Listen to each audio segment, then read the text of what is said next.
Sveiki, skatītāji! Mēs jums gribam padalīties ar informāciju par Indiju, par to, kā mums šeit gāja, ko mēs šeit piedzīvojām, ko mēs varam pateikt jums no šī ceļojuma, kas jāņem būt vērā, lai jums šis ceļojums arī uz Indiju būtu vieglāks, patīkamāks un pastāstīt lietām, no kā jāizvairās un tā tālāk. Jā, šis ir mūsu pirmais ceļojums uz Indiju. Mēs šeit braucām, principā galvenais mērķis bija pieredzēt, piedzīvot šo te viņu burzmu, redzēt to visu to Indijas dzīvi. Kultūru un dzīvi. Kultūru, jā, protams. Un saprast, vai te ir tik briesmīgi un netīri, kā daudz stāsta uz Indiju, jo viedokļi ļoti dalās, braucot šajiem. Daudz saka, uz Indiju nebraucu, tur ir tik traki, tur ir tik netīri un ārprāts, kas tik tur nav. Bet atkal citi ir tādi, kam Indija ir sapņu zeme. Tieši tā. Mums bija vienkārši šī milzu interese, kā tad te īsti ir. Jā. Otra lieta, kāpēc mēs te arī vēlējāmies braukt, ir, protams, Tadž Mahals. Tas ir viens no 7 pasaules brīnumiem, kas ir jāredz, Un viņš tiešām ļoti, ļoti skaists. Un trešā lieta bija tīģeris. Tīģeri, jā, tas arī ir prātā. Un, protams, izjūt no tā visa. Manā gadījumā man bija plāns šeit bildināt laumu, tāpēc tieši pie Tadž Mahala, kas ir mīlestības simbols, tāpēc arī tā bija mana doma, kāpēc tieši tagad vajadzēja braukt uz šejien, jo mēs laumu nākamā gadu precamies. Bet par pašu Indiju. Mūsu ceļojums iesākās Delī. Delī bija tā, ka mēs atbraucam. Pirmais mums bija skaidrs, ka jāizņem nauda. Naudu izņēmām no banku, ļoti vienkārši, tur problēma nekāda nebija. Otra lieta mums bija jādabū internets, jā, un arī, lai varam sazināties par vietām, kur mums vajag. Teikšu tā, ka tur jau bišķi jau sākās pirmais mūsu apmāns. Jā. Un šis apmāns bija tāds, ka mēs aizējām pirkt to karti, viņi pasaka 5 eiro. Šajā kartē ir iekļauts internets, pusotrs gigabaits uz mēnesi, kā arī varam zvanīt bez limita. Viss kārtībā būtu to. Jā, mēs piekrītam, viņi noskanēja mūsu pasas, paņem, un viņi iedod mūsu kartiņu, lai mēs paši ieliekam. Un uzreiz tā baigi atturīgie paliek. Labi, mēs paņem kartiņu, ieliekam to adatiņu, nomēram, un nav, un nekas nenotiek. Un mēs prasam, kāpēc nav signāla, nekas nenotiek. Viņi saka, pēc 2 stundām būs. Kā pēc 2? Un vīrietis pagriežās aiziet. Jā, tā sajūta bija tāda, kā tu jau esi samaksājis, tad tu vairs neesi vairs interesants. Paprasam otram vīrietim, viņš saka, pēc 45 minūtēm, prasa trešajam pēc 3 stundām. Kāpēc tā? Tāpēc, ka mums jāsavada ir sistēmā mūsu datus, un tad tikai mēs tiksim pie šīs kartes. Tā kā braucot šajien, rēķinies, ka tā būs. Bet, kas ir ļoti svarīgi īstenībā, tā arī bija vienīgā iespēja nopirkt internetu, jo pēc tam mūsu ceļbiedriem šāda iespēja vairs nebija. Internetu tirgot tikai un vienīgi lidostā. Nē, tas viss dēļ tiem papīriem, kad tas numurs pieder tev. Jā, bet tālāk mūsu ceļojums turpinājās uzreiz uz viesnīcu. Arī otrais apmāns. Indijā Googlē uzticēties nevar, jo Google rādīja, ka šī viesnīca atrodas tieši lidostā. Mūsu plāns bija palikt tur 1 nakti, jo agri no rīta mēs atkal ceļosim uz citu pilsētu. Šī viesnīca nebija pareizajā vietā. Šī viesnīca atradās kādu brauciens minūtes 15 no lidostas. Aizbraucot uz turieni, tā viesnīca arī tad neatradās tajā vietā, kas ir norādīta Googlē. Viņa atradās vēl blakus ielā, kur atkal bija jāmaldās. Pirmais šoks, kas ir, kad mēs braucam satiksmi, vai ne? Satiksmi bija uzreiz trieciens mums tāds, kas tur tagad notiek, cik tad droši vai nedroši, vai ne? Jā, un tās skaļums, tā pīpināšana uzreiz, viņi iedeva savu šoku, jā. Noteikti, un uzreiz, pirmkārt, te brauc tā kā Anglijā, pa otru pusi, tas arī jāņem vērā ir, kas notika, mēs braucām uz to viesnīcu, un automašīnas vienkārši iet, es pat nezinu tā, ka neviena nesaskarās, bet viņas visu laiku viss ir blakus. Jā, un ir vienvirziena iela, un mūsu taksis brauc pretējā virzienā, un tas viss kaut kā sanāca jau vienkārši liels šoks. Tā kā par satiksmi vispār varat absolūti nebrīnīties Indijā. Satiksme ir traka. Satiksme Indijā ir kā jau Indijā. Uz ceļa var redzēt visādas amizantas situācijas, taču īstenībā braukt ir ārkārtīgi bīstami, it sevišķi tumsā. Pēkšņi var pretī braukt tuktuks bez gaismām, 5 cilvēku uz vienu motorolera, uz ceļiem ir daudz govs un tā tālāk. Jārēķinās arī ar to, ka pārbrauciens starp pilsētām ir ilgi, un ja jums šķiet, ka 200 km var nobraukt 3 stundās, tā nebūs. Laiku labāk ierēķināt uz pusi vairāk. Pašiem braukt neiesaku. Es gribētu pamēģināt, bet tomēr es vairāk teiktu, ka nē. tas risks ir pārāk liels. Ja šeit dzīvotu ilgāku laiku, tad varbūt varētu adaptēties un tad vairāk izprast, tad jā. Bet jā, nākamā lieta, ko noteikti gribam pateikt, tā pirmā mūsu viesnīca.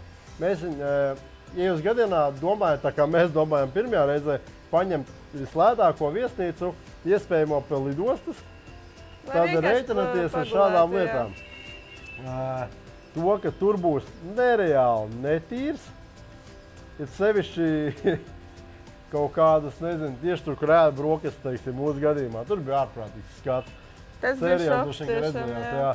Reiķināties ar netīrību, to, ka var nebūt olds papīrs pēkšņi, to, ka var nebūt sega gultai. Var nebūt kondicionieris. Var nebūt kondicionieris, visticamāk ir ar izlīdušiem badiem no 70. gadiem. Tas tādām lietām jāreiķinās. Bet tas ir par zemām cenām Indijā. Tā ir viesnīca, ko jūs iegūsiet. Lieta, ar ko tiešām uzmanīties Indijā, ir, protams, ēdiens. Ir sevišķi ceļojuma sākumā izvairīties ēst vietējās ēstavēs, tāpēc mēs, piemēram, gājām uz McDonald's un tam līdzīgām vietām, lai pēc iespējas vairāk izvairītos no saindēšanās, kas šeit ir ļoti regulāra lieta turistiem. Arī, kad sākām ēst viņu virtuvi, pieturējāmies pie veģetārās ēdienkartes, jo gaļu nesot ieteicams šeit ēst. Taču par ēdienu jāsaka tā, ir ļoti garšīgi un noteikti nevajadzētu laist garām viņa tradicionālo virtuvi. Pirms dodaties ēst kādā no šīm ēstuvēm, pa priekšu, protams, novērtējiet tās higiēnu. Un vēl jau vairāk noteikti nevajag sākumā doties ēst ielu ēdienu. Ēdiens šeit, protams, ir ass, pārsvarā pieejami dažādi karī, mērces un sautējumi, ko ēd kopā ar īsiem vai viņa tradicionālo nānu maizi. Šī maize ir mūsu absolūti favorīts no indiešu virtuves. It sevišķi, ja tā ir pasniegta kopā ar ķiplokiem. Kā arī noteikti jāuzmanās ar dzeramo ūdeni un ūdeni kā tādu. Nekādā gadījumā nedzert un pat nelikt mutē tūmā krāna ūdeni. Jā, mūsu gadījumā mūsu ceļojums uzreiz turpinājās uz Vadorada, kur atrodas pasaulē lielākā statuja, ko sauc par Statue of Unity. Tā ir lieta arī, ko es gribēju īstenībā ļoti redzēt šeit Indijā. Jā, tas tāds tā kā pasaules brīnums, man liekas, ka nav lielākas statujas, un viņi tiešām ir ļoti, ļoti iespaidīgi. Kā arī nevajag baidīties par to, ka jums nav tur, piemēram, servis, kas aizvedīs uz kaut kurieni, sarunāti gīdi. Jūs kāpjat ārā no lidostas, skatāties uz cilvēkiem, kas jums nāk klāt, kas ar jums runājās. Ja jums liekas, ka šis cilvēks ir foršs cilvēks, jūs varat ar viņam piedāvāt, teiksim, vai tu būsi mans, teiksim, taksis, mans transports uz visu dienu. Un tad jūs patiecīgu samaksu arī vienojaties. Šajā gadījumā mēs noierējām taksi pie šīs lidostas pa 70 € uz visu dienu. Jā. Tā kā, jā, es domāju, ka arī citās pilsētās izdarīt tieši to pašu. Jā, un tas viņam ir forši, un mums ir forši, un nav neko jādomā, un tas nemaz nav tik dārgi. Visu šo braucienu mums it kā bija norganizējis mūsu turoperators jeb Kamals. Viss izrādījās mazliet citādāks nekā solīts, taču finālā piedzīvojums nebija slikts. Taču kas mums nepatika, bija daudzie gidi, kas viens pēc otra mums tika piešķirti, jo, ja pirmajās dienās to nesapratām, pēc tam jau stingri ievērojam, ka te ir visur gids gida galā. Un bieži vien viņi ir lieki. Katrs gids gaida savu papildus dzeram naudu, katram ir kaut kādas sarunātas turistu vietas, visbiežāk tie ir veikali, kur viņi savus turistus ved, un bieži jutāmies kā slaucuma objekti. Arī daži no mūsu gidiem īsti nesaprata plānu un nezināja, kā plānot dienu, ja mēs gribējām darīt ko savādāku, nevis, piemēram, tikai staigāt pa tempļiem. Kamals arī solīja būt kopā ar mums visu ceļojumu laiku, tikai viņš aizmirst piebilst to, ka tas bija domāts caur telefonu, saziņai. Taču personiski satikām viņu tikai pēdējās dienās.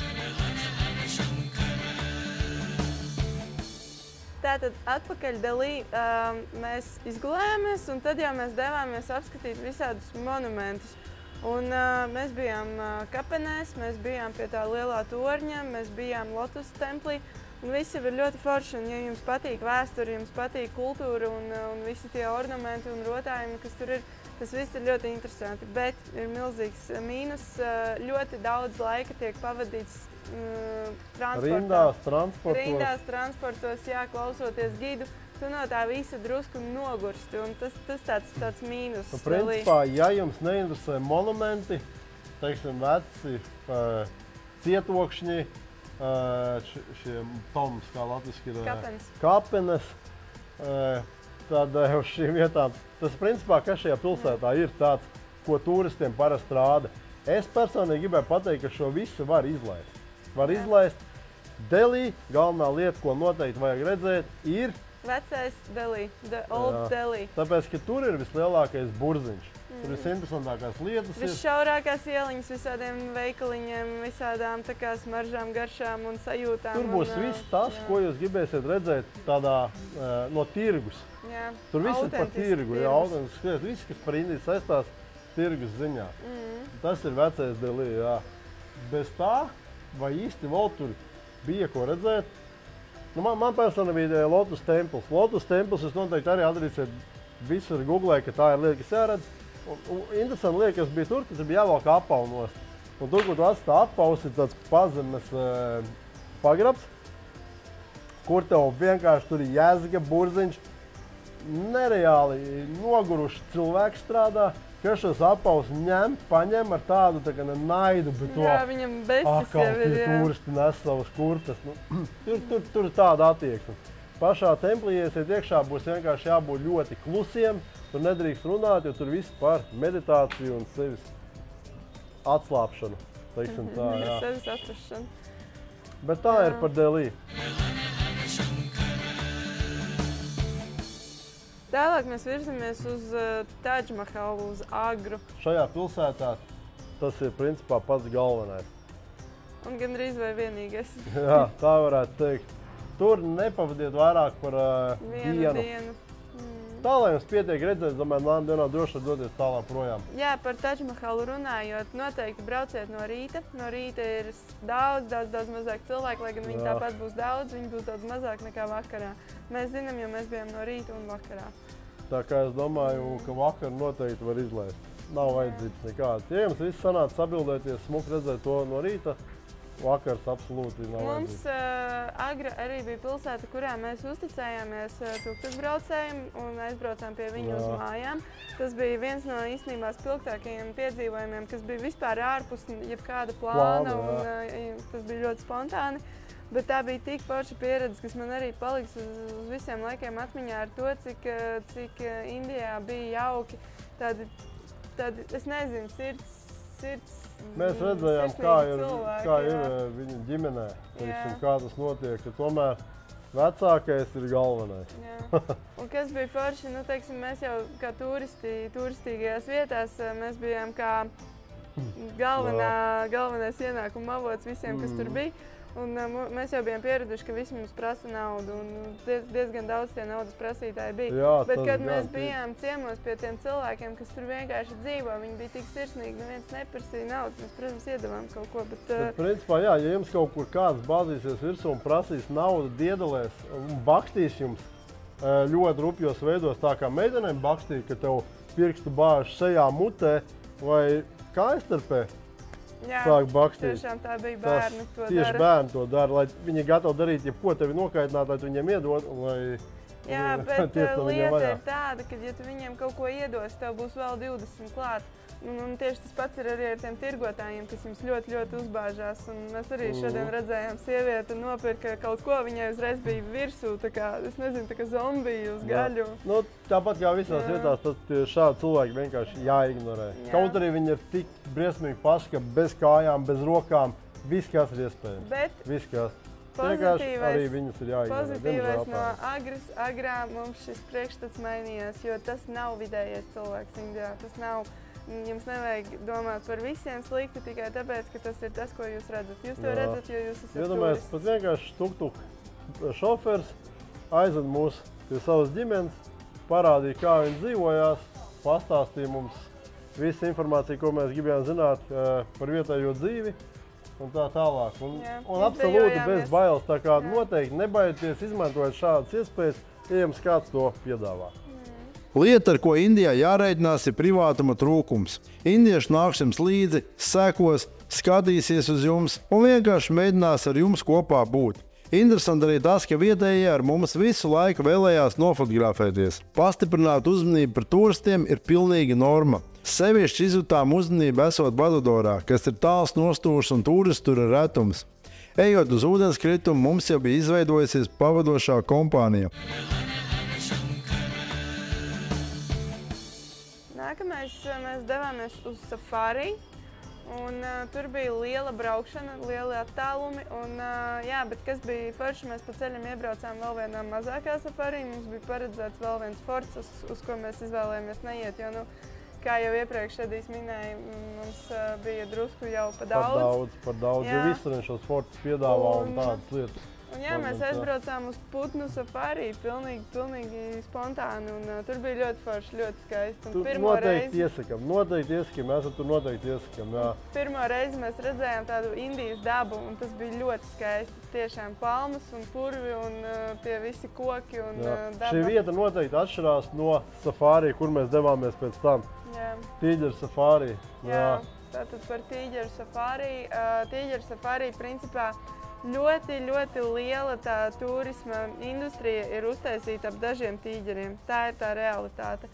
Un viņus ir ļoti grūti ieraudzīt. Šajā parkā tieši bija 8 tīģeri, ja es pareizi atceros. Jā. Kopā visā parkā ir kaut kādi 70 ar kaut ko, bet tie, kas ir pieejami apskatēji, ir tikai 8. Un viņi ir sadalīti pa dažādām zonām.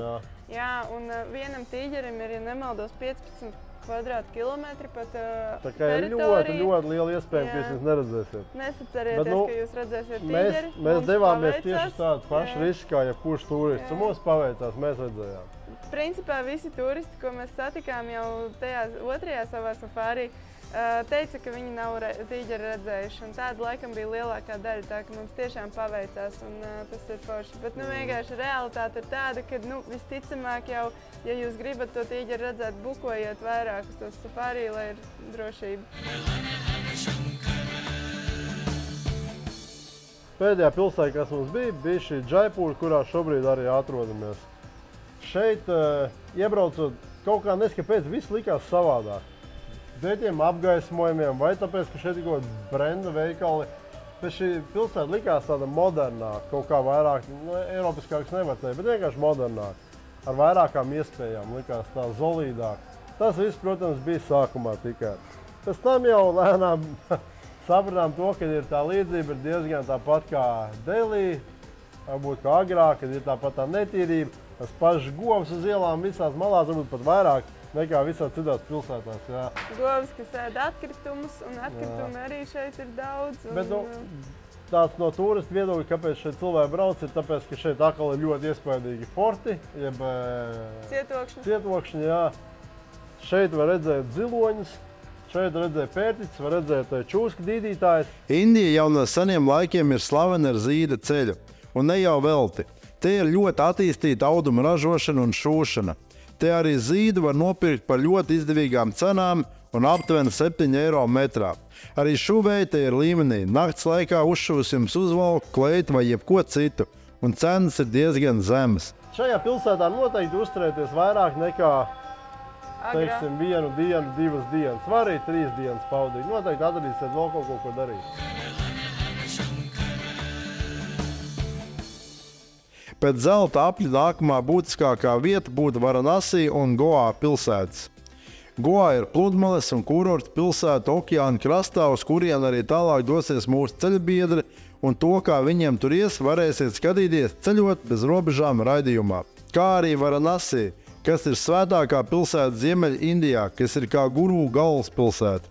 Uz turieni brauc mācekļi mācīties un garīgi attīstīties, taču Varanasi ir arī bēdīgi slavena ar īpaši augsto piesārņojumu līmeni Svētajā Gangas upē, kur lielu daļu piesārņojumu veido arī mirušie, kurus šī pašā upē dedzina.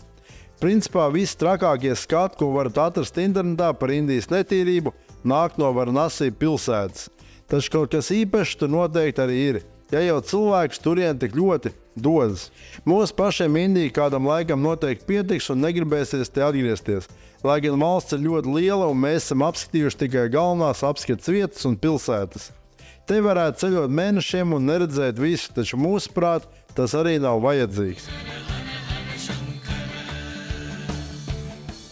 Bet jā, skatītāji, tas ir īsumā, ko mēs gribētu jums atstāstīt. Jāsaka, jums ir liels paldies, ka esat noskatījušies visu Indijas sērijas. Ceru, ka arī jūs kaut ko ieguvāt no tā visu, ko mēs parādījām jums. Vai ne? Jā, Tā tiešām kā jā, paldies. sakam jums lielu paldies un līdz nākamam piedzīvojumam.